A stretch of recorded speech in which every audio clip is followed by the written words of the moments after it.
गरीब बाप की तीन बेटियों की जादुई लंबी चोटी। अरे भाई घबरा क्यों रहा है। परेशानी का समाधान तो सिर्फ एक ही इंसान के पास मिलता है, वो है डॉक्टर। अब डॉक्टर के पास जाएगा तो तुझे तेरी परेशानी का समाधान मिल जाएगा। लेकिन मेरी बात तो सुनो। अरे भाई लेकिन वेकिन छोड़ और तू चुपचाप मेरे साथ चल। आज मैं तेरी परेशानी का समाधान निकलवा कर ही रहूंगा। निदेश अपने दोस्त अमरेंद्र को हॉस्पिटल में ले जाता है, जिसके बाद अमरेंद्र डॉक्टर को अपनी परेशानी के बारे में बताता है। डॉक्टर साहब, दरअसल बात यह है कि मेरी तीन बेटियां हैं और तीनों पैदाइशी गंजी हैं। जब से उन्होंने जन्म लिया है उनके सिर पर एक बाल नहीं उगा है। मैं बहुत परेशान हूँ डॉक्टर साहब। मेरी बेटियों के गंजेपन की वजह से कोई उनसे शादी नहीं कर रहा। क्या आपके पास मेरी बेटियों का इलाज है? देखिए, इलाज तो आपको हमारे पास मिल जाएगा। सारी बात यह है कि इलाज करवाने के लिए आपके पास इतना पैसा होगा। डॉक्टर साहब, आपको जितना पैसा चाहिए मैं आपको ला कर दूंगा, लेकिन आप मेरी बेटियों को ठीक कर दीजिए। देखिए, आपकी एक बेटी के ट्रीटमेंट में पूरे 3 लाख रुपए लगेंगे और तीन बेटियों को मिलाकर 9 लाख रुपए हो जाएंगे। क्या आप इतना पैसा देने के लिए तैयार हो? डॉक्टर साहब, ये आप कैसी बातें कर रहे हो? यहाँ हमारे पास 1,000 रुपए भी पूरे नहीं है और आप पूरे 9 लाख रुपए की बात कर रहे हो। हमारे पास इतना पैसा नहीं है डॉक्टर साहब। मैं एक गरीब हूँ और दर्जी का काम करता हूँ। इतने पैसे कहाँ से लाऊंगा? जब तुम्हारे पास पैसे हैं ही नहीं तो मेरे पास मुंह उठाकर क्यों चले आए? चले जाओ यहां से। अमरेंद्र और रितेश दोनों वहां से निकल जाते हैं।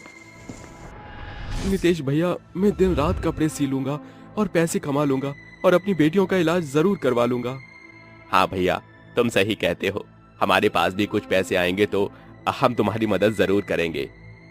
उस दिन के बाद से अमरेंद्र दिन रात कपड़े सिलता रहता है, लेकिन दिन रात मेहनत के बाद भी पूरे महीने के केवल वो 5,000 रुपए ही कमा पाता है।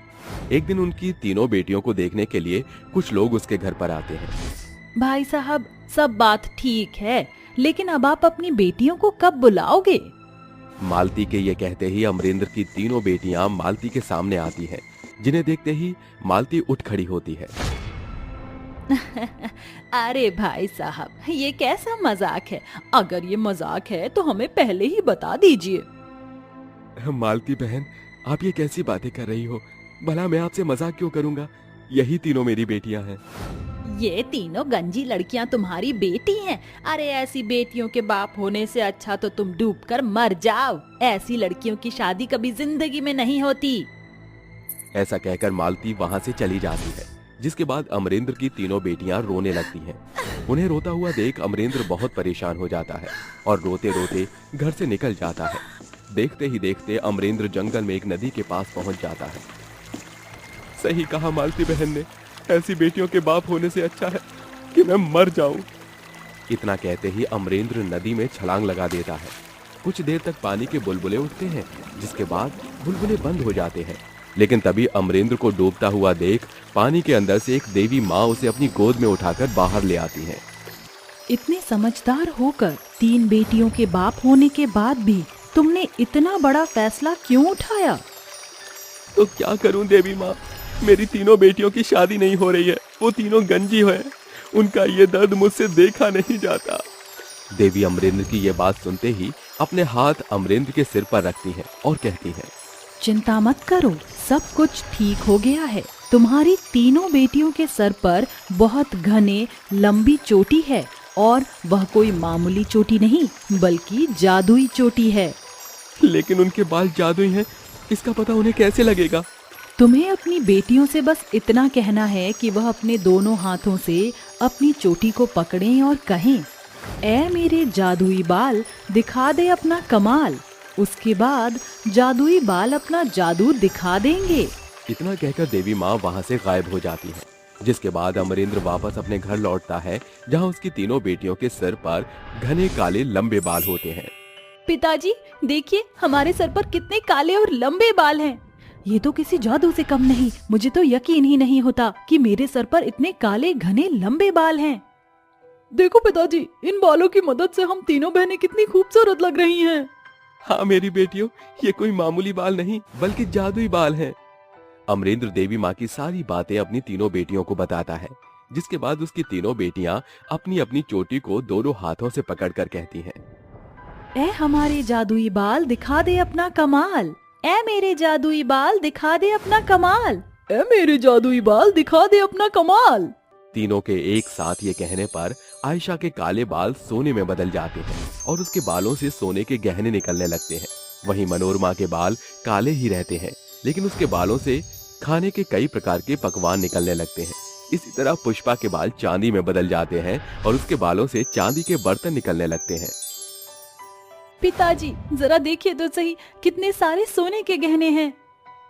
इतना सारा स्वादिष्ट और लजीज खाना मैंने जिंदगी में कभी नहीं देखा। पिताजी देखिए ना, कितनी अच्छी खुशबू आ रही है।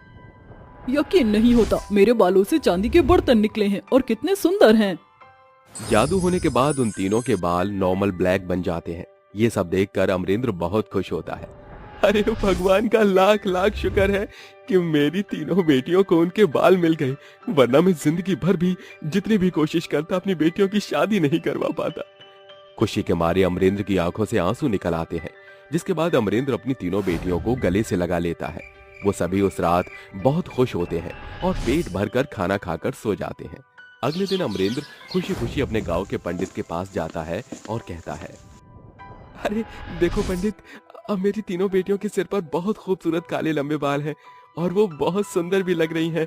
मेरी तीनों बेटियों के लिए कोई अच्छा रिश्ता बताओ। अरे जजमान, अगर ऐसी बात है तो आप बिल्कुल सही समय पर आए हो। अभी ही मुझे एक ही घर से लड़कों की शादी करवाने का अवसर मिला है। क्यों ना मैं तुम्हारी तीनों बेटियों की शादी उन्हीं तीनों लड़कों से करवा दूं? ऐसा कहकर पंडित अमरेंद्र को फोटो दिखाता है। अरे पंडित जी, मेरी तरफ से रिश्ता पक्का समझो। वैसे भी ये लड़के पढ़े लिखे समझदार लग रहे हैं। अब जितनी जल्दी हो सके मेरी बेटियों की शादी करवाओ। मैं अपनी बेटियों की शादी बहुत धूमधाम से करूंगा। कुछ ही दिनों में अमरेंद्र अपनी तीनों बेटियों का रिश्ता तय कर देता है। अरे मेरी बेटियों, तुम्हारी शादी करवाने से पहले मुझे तुम्हारे जादू की जरूरत होगी। पिताजी आप चिंता मत कीजिए और सब कुछ हमारे ऊपर छोड़ दीजिए। आयशा के इतना कहने के बाद वो तीनों एक साथ कहती हैं, ए हमारे जादुई बाल दिखा दे अपना कमाल, ए हमारे जादुई बाल दिखा दे अपना कमाल, ए हमारे जादुई बाल दिखा दे अपना कमाल। तीनों के इतना कहते ही आयशा के बाल सोने से सुनहरे बन जाते हैं, जिसके बाद उसके बालों से सोने के गहने निकलने लगते हैं। वहीं दूसरी तरफ मनोरमा के बाल काले रहते हैं और उसके बालों से खाना निकलना शुरू हो जाता है। इसके साथ साथ पुष्पा के बाल चांदी में बदल जाते हैं और उसके बालों से चांदी के बर्तन निकलने लगते हैं। भगवान तुम्हारी जैसी बेटी हर घर में दे। अमरेंद्र सारा सोना चांदी इकट्ठा करके अपनी तीनों बेटियों की शादी बहुत धूमधाम से करता है, जिसके बाद वो अपनी तीनों बेटियों को खुशी खुशी विदा कर देता है। अपनी तीनों बेटियों की शादी के बाद अमरेंद्र दर्जी का काम करके अपनी आगे की जिंदगी गुजारने लगता है।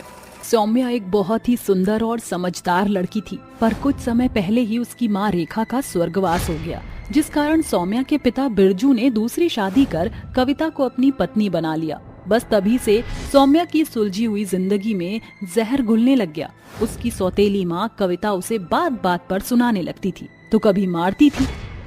वो साफ सफाई कर रही थी कि गीले पोछे के कारण कविता गिर जाती है और चिल्लाकर कहती है, अरे मोरी मैया, मार डाला मुझे, तोड़ दी मेरी कमर। इतनी बड़ी उठनी हो गई है लेकिन काम करना अभी तक नहीं आया। सौम्या कहाँ मर गई धरा। तभी जैसे तैसे कविता उठती है कि सौम्या के आते ही उसे एक तेज चांटा मारकर कहती है, नालायक, ऐसे झाड़ू पोछा लगाते हैं। अरे कल को ससुराल जाएगी तो तू मेरी नाक ही नीचे करवा देगी। तेरी वजह से मैं गिर गई। मैं तेरी सौतेली माँ हूँ, इसलिए तू मुझसे बदला ले रही है ना।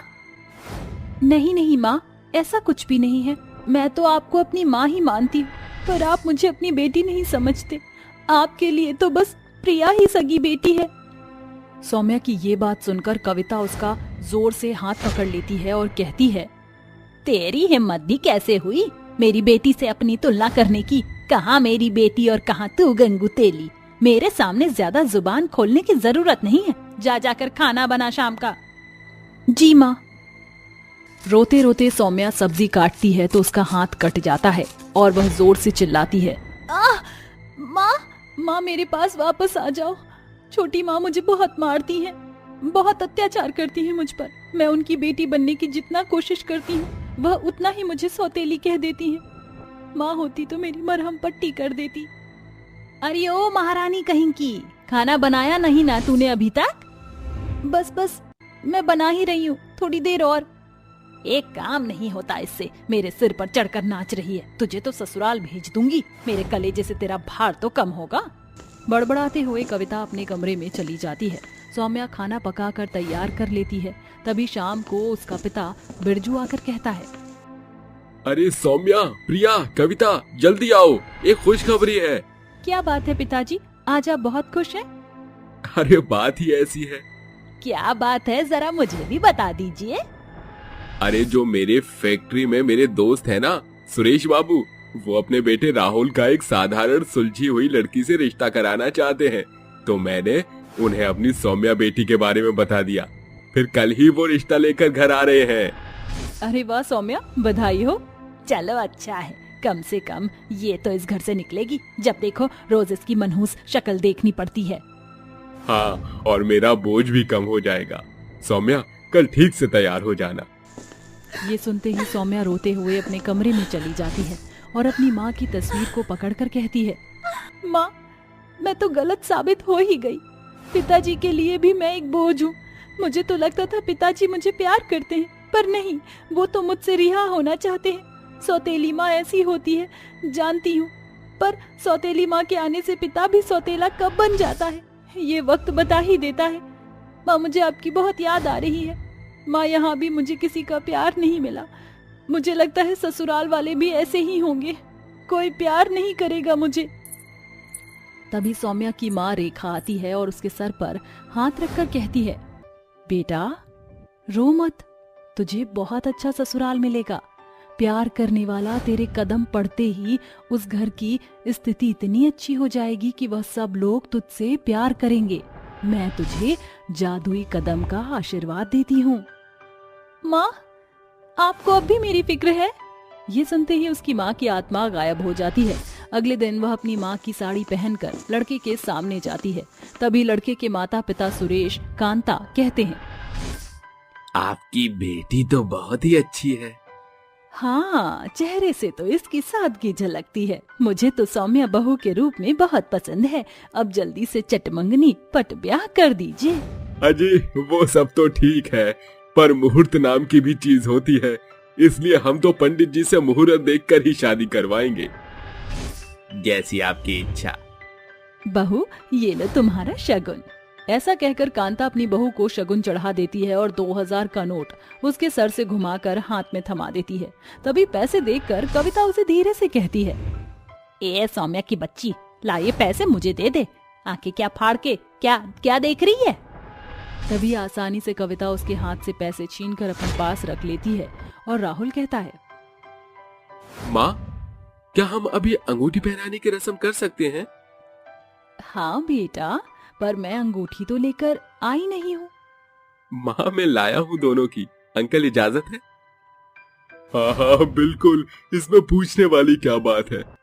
राहुल के इतना कहते ही वह एक दूसरे को अंगूठी पहनाने की रस्म पूरी करते हैं, जिसके बाद वह अपने घर वापस आ जाते हैं और राहुल अपने छोटे भाई विनीत को परेशान देखकर कहता है, क्या हुआ, अभी तक तुझे इस प्रोजेक्ट का हेड नहीं बनाया? कहाँ भैया? तभी विनीत के बॉस का फोन आता है और वह कहता है, सच में? सर, कल से ही?